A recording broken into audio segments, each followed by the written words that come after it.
Dr. Jonathan Haidt, a social psychologist, he has written a story telling about the time when he let his 9-year-old son first walk to school by himself. So he and his wife had great anxiety about this idea, but they decided to go through with it because they knew the dangers of overprotecting their children. And they knew that children born after 1995 are the anxious generation. So the first time Max walked to school, and this is in New York City, by the way. This is in the 2010s. The first time Max started walking to school, Jonathan, his father, was 20 meters behind him, making sure he'd stop at the crosswalk, at the light, etc. And they did that for 5 days in a row until mom and dad were finally comfortable. Now fast forward to when Max was 13. He asked his parents to go to the US Open tennis tournament for a night game by himself, and it's a 40-minute subway ride. So what happened is the game finished after 11 p.m. and Max got stuck at a transfer station. Instead of panicking, he's underground at that point. He walked upstairs to ground level and he called a cab. And he got home at 1 a.m. Now his father had taught him how to call a cab, but Max had never done it by himself up to that point. So his father, Jonathan, writes this in his book. From that day on, Max was a different person with more confidence, and from that day on, we treated him differently and gave him still more independence. So I share this story because I want us to start thinking about how much maturity do we want for our children? Like, how much independence do we want them to have? How much confidence in themselves and in God do we want them to have? Jesus says today, which of you intending to build a tower does not first sit down and estimate the cost to see whether he has enough to complete it? Otherwise, when he has laid a foundation and is not able to finish, all who see it will begin to ridicule him, saying, this fellow began to build and was not able to finish. So Jesus here he's talking about the life of following him, being a disciple. So being a disciple is like a beautiful structure. It's something you build. Now, when you become a disciple of Jesus and you follow him, that means God is now your Father. Your sins are forgiven. You have a plan for life. You know what God's plan is for you. You know what's going to happen to you after death. You can even become morally perfect. It's beautiful, but it's going to cost you everything. If you want that, you got to pay. So Jesus today, he's asking us, what is our vision for our children? Parents, would you like your children to make Jesus the center of their lives? And for us parents, what's our vision for ourselves? What kind of parents do we want to be? Average or above average? And then for those of you who are young, what kind of relationship do you want to have with Jesus? And do you want your parents to treat you with more respect and give you more independence? If you want to be treated like an adult, I'd ask you, how are you going to act like an adult? So last September, we did a 3-part series on smartphones for children. Some of you might remember that. And so today we're following up, and we're going to do it today and for the next 2 weeks. We're just going to talk about devices and social media in our lives because those things can tear down the edifice, the tower that Jesus wants to build. Jesus gives another example. He says, what king going out to wage war against another king will not sit down first and consider whether he is able with 10,000 to oppose the one who comes against him with 20,000. So Jesus here is pointing to spiritual warfare. The devil will attack us. He wants to tear down the edifice. And he's going to tear it down especially by distracting us. In 2013, there was an ethicist at Google. He noted that there are 3 companies in the world, he said, that are basically controlling how the vast majority of humanity focuses their attention, and those companies are Google, Apple, and Facebook. So he left the company in 2015, And in 2020, he testified before the US Senate, and he said that companies are fighting for everyone's attention. And the reason why these companies added the refresh button, the infinite scroll button, the followers and likes, it was designed to create addictions, to keep customers. So he said, he concluded, this helped fuel a mental health crisis for teenagers. And in the book I'm going to reference to in a few minutes, it says this: the first generation of Americans who went through puberty with smartphones became more anxious, depressed, self-harming, and suicidal. And the exact same thing happened in Canada at the same time, same years, and in the United Kingdom, and in Ireland, Australia, New Zealand, and the 5 Nordic countries. Same thing happening all at the same time. What's going on? So, in order to win this war and to build that tower Jesus wants to build, let's listen to 3 commands he gives us today in the gospel. First, he says, whoever comes to me and does not hate their father and mother, spouse and children, brother and sister, yes, and even their life itself, cannot be my disciple. Now we know Jesus is using hyperbole here because he's the one who tells us to love our neighbor and to honor our father and mother. So what does hate here mean? It means we must love God more than our family, more than our wife, our husband, our children. We have to love God more than ourselves. Okay, well, let's apply this. When it comes to raising our children, we all love our children. But isn't it interesting that we often make decisions that aren't good for them? So I've been a priest for 19 years, talk to parents, and I hear the same thing for 19 years. The parents tell me, I wish my children would spend less time on their screens. But the vast majority of Catholic parents, they can't implement it. What's going on? So some parents will say, I don't want my kids to be different. So they give in, even though they know it's not good. Or they say, I can't fight against my children, they're too strong. We love our kids, what's going on? And we're making decisions we know aren't good for them. So I would suggest, if we were to love Jesus above all else, more than our children, we would finally have the courage and love to say no to them and do what's good for them. Number 2, Jesus says, whoever does not carry their cross and follow me cannot be my disciple. Jesus carried the painful cross of obedience in order to overcome our disobedience. The reason why we all disobey God, we disobey his teachings, the church's teachings, is because we don't trust him. But Jesus trusts the Father perfectly. And so he carries the cross of obedience no matter how difficult it is, he always obeys. So let's talk about obedience of children to parents. When we are minors and we're living at home, we obey our parents. We live in a culture where disrespecting our parents and arguing with them, that's considered normal and acceptable. But when our parents tell us, you put down your phone, you put down your screens, or you come to dinner, or you go do your homework, we obey. It's not right to argue with them or talk back.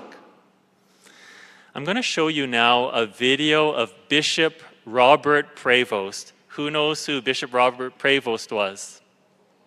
Very good, Pope Leo. So this is in 2023 before he's elected.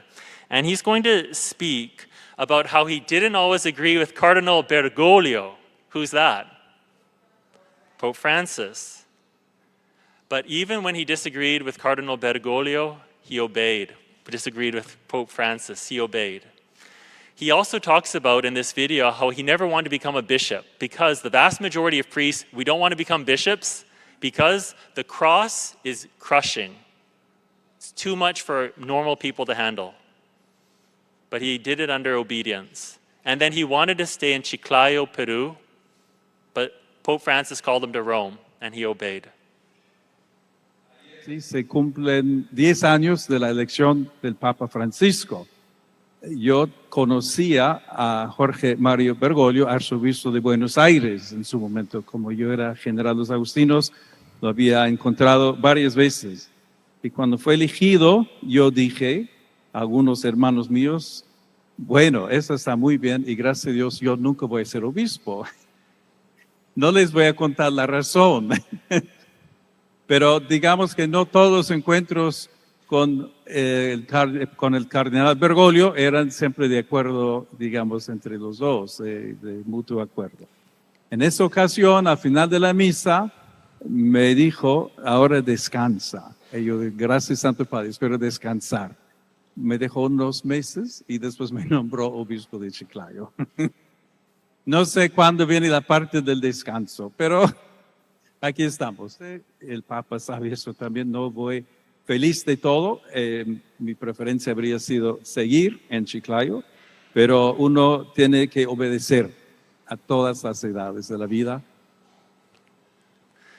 So when Archbishop Smith makes a decision, all priests in the diocese, we obey him. We're allowed to disagree. We're allowed to bring our questions, ask for exceptions, but when he makes a decision, we all obey. And when I make a decision, Deacon Andrew obeys.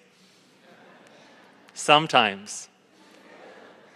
You know how hard it's been for me to get him to learn a song in Tagalog for the upcoming banquet? So he wants to do it in English, and I said, it's too easy. I have to spend the whole year learning a song in Mandarin, so you have to spend the whole year learning a song in Tagalog. And so the point of it is he obeys. Dr. Haidt, he recommends 4 foundational reforms. Number 1, we can discuss these reforms later. Number 1, he says no smartphones before high school. So for the Americans, that means grade 9. No smartphones before grade 9. Only basic phones before grade 9. Number 2, no social media before 16.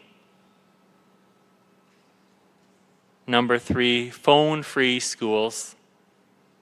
Number 4, far more unsupervised play and childhood independence. Parents are the ultimate arbitrators of how these reforms will be implemented in their families. And of course, children can disagree.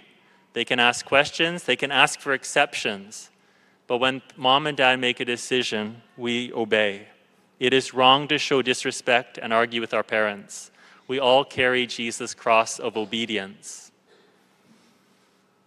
Number 3, Jesus says, so therefore, whoever of you does not give up all their possessions cannot be my disciple. For the early Christians, they would often be arrested, and before executed, they would be threatened with the confiscation of all their belongings. So to stay faithful to Jesus, they'd have to let go of everything they own. They can't love it. They have to let go of it. There's one student here who told me he always wants to spend more time with his parents, but his parents are always on their phones. And so this is a real challenge for all of us adults. We have to set a better example, how we use our devices. I would like to propose that in the next 12 months, anyone interested, we read this book. And then we will implement it next year. So we have 12 months to read it, if you would like. The solutions in the book, I heard about the book. I finally read it. I thought it's amazing. The solutions are so life-changing. And if we do it together, then we can take collective action. If there's a critical mass of us who make these changes, then a lot of other people can adopt them. Now, speaking of our youth, I now would like to show a video from our youth to people of all ages. This is an invitation to Alpha, so everyone is invited if you are exploring faith. If you know someone who is exploring faith in their life, please invite them to Alpha and go with them. Well, I went to church, and Father Justin would talk about how it's such a great opportunity. You can learn a lot. If you're, curious, you want to take the next step. But then I wanted to take that next step. For me, I first heard about Alpha during church, actually. I saw this Alpha video, and then I got intrigued because I've never heard of this program. And I saw these people having conversations with each other about God, and they were a little bit older than us. What also drew me to Alpha is Kaio, because he told me about it. So when I heard about it, I was like, oh wait, I've heard of this from my church, so I wanted to try it out. If I was to rate my Alpha experience out of 10, it would be 10. It was very welcoming. As soon as I entered, the people, they weren't intimidating, they were friendly. We had conversations. It gave me a different perspective about things because I learned and heard their perspectives. Yeah, I agree. I was initially scared, sort of, because I'm like, so many people, I'm intimidated. But when I got there, it was actually a lot more comfortable. You're not like all in a big group. Everyone's looking at you when you're talking. You're in small discussion groups, small tables. It's really comfortable. And the food's amazing. I love that. So yeah, overall, if I had to rate it out of 10, I'd say 10 as well. For me, it wasn't really a single aha. It was gradual, over time it built up. I kept on learning, I kept on discussing, learning new prayers. It wasn't one isolated moment, it was a journey. For me, it was the time that I spent talking and conversing with other people, and especially the day away where I felt something supernatural. It was like, oh, I need to change my course. I'm not going the path that God wants me to be on, and the path that I'm on right now is not the path that I need to be on. After a few sessions, I just started going up to everyone in the gym. You want to go to Alpha? There's food there, free. Sure, you want to come. Because after experiencing that session, I'm like, this answers most, if not all, of the questions that people curious about the faith have. It's perfect. For the people I want to take the first step, Alpha is the best place to do that. And it's really comfortable. And again, there's food. Whenever you want to take the next step in your faith journey, I think Alpha is the best place. It's really a great place where you have other people that can lead you to the right path, and it can be life-changing for some. You need to try it out.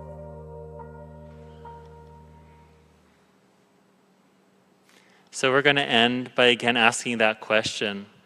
What is our vision for our families?